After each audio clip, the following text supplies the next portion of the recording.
Well, hello there. This is Kara from the Guided Online Business Channel, and today I have a little sort of update on things I think are going to be important to focus on for 2026. As always, you are the person who knows yourself and your business the best. So always, use your own discernment and take what you need, leave the rest. Um, but what I am seeing and guessing and hearing about, and I'm sure lots of you are too, is that AI is obviously going to continue to be a strong presence in 2026. It'll continue to take on some of the heavy lifting. I know copywriters in particular are feeling it. But the thing is, those right fit clients who really want to work with experts who have that real human touch because they are human are still going to be seeking out real people to work with.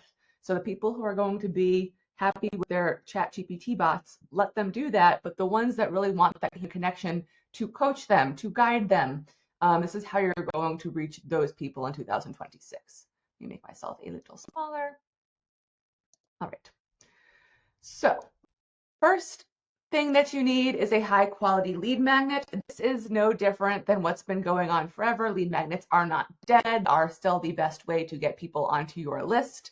I have clients who have different levels of success between just totally free lead magnets, as in there's no money being exchanged, or very low ticket lead magnets, like I think $9, just so that we prime people to start buying. Somebody who already gave you $9 is likely more likely to give you more money. But pick whichever strategy you like best, free or very low ticket. And just make sure that it's very high quality. And for me, high quality means that one, it delivers real value, a quick win for your right fit clients. And two, high quality for you, meaning that it is a natural stepping stone to a paid product of yours or a paid service. Having a lead magnet that gets people on your list but does not actually prime them to want your service or product is a waste of your time. So over here, I have some lead magnet ideas, PDF guides or checklists. I might be in the minority, but I do not think they are dead. I have PDF guides myself still. I have clients that have PDF guides. The trick here again is make sure that it's delivering real value. For instance, I have a client who is a speech language pathologist who does parent coaching for parents who are looking to support their children with language skills. So she has a very high value PDF chapter from a larger ebook guide that actually gives the parents some exercises to start doing with their children. It is a PDF, but it's very high value. Mini courses are big now, free podcast series, webinars. Make sure again, it's not just a pitch, it's a real value add webinar. Canva templates, worksheets or planners. These are all ideas of things that you can do for your lead magnet. So again, delivers a quick win. Natural stepping stone is a big thing, and real value over polished. Again, I don't think you need to make something super flashy so long as it really does deliver value. All right, thing number 2, searchable content for AI discovery. So a lot of us have been up against the SEO, search engine optimization battle for a long time. Now we're into making sure that we're showing up in AI search results for those potential right fit clients of ours that are querying ChatGPT, the other AIs, for ideas or to find the right coach. Similar to search engines, you're not going to come up in the top if you don't have content for search engines to read. You're also not going to appear in AI search results if you don't have a blog, a podcast, a YouTube channel, other ungated articles online, anything that AI can scan. So you want to make sure that you are putting content out there that will, help you appear in search results. The thing here is that you don't need to post constantly. If you're not somebody who likes blogging or producing content, producing one quality piece, whether that's an article or a YouTube video, per quarter is enough. The trick here again is you're going to want to make sure that you really know these search terms, and these are search terms that people might be using in a standard like search engine or in an AI tool. How are people going to be querying these things and making sure that you are creating your content around those types of queries so that your content is what AI pulls from when people ask. So yeah, if you're not somebody who's naturally into content creation, pick one really solid search term to write or create content around per quarter. And then number 3, authentic connection. So this is the part that's going to really set you apart from AI tools, or even just, we are always up against, a lot of the coaches I work with, they're the coaches who are really good at their craft of coaching, and they're the coaches that are really good at the skill of marketing. But with there being so much noise out there on the internet now, I think the people who really want the guidance of a coach or the guidance of a one-on-one service provider of any kind, whether that is somebody who's going to design their website for them, or their copy for them, or with them, like that, they're going to want to feel the humanity behind you to get to know you, because otherwise, like, they can't just work with a chatbot if that's what they want to do. If they want to work with a real person, they want to connect with that person. And so you're going to need to show up as the real you somewhere in order to give your perspective right fit clients a way to get to know you. And this is where I do think social media, traditional social media, can play an important role. A lot of times for my clients, the website is the main thing that they drive traffic to, typically through content strategies. And then an Instagram might be the place that somebody goes to from the website just to sort of get a feel for them.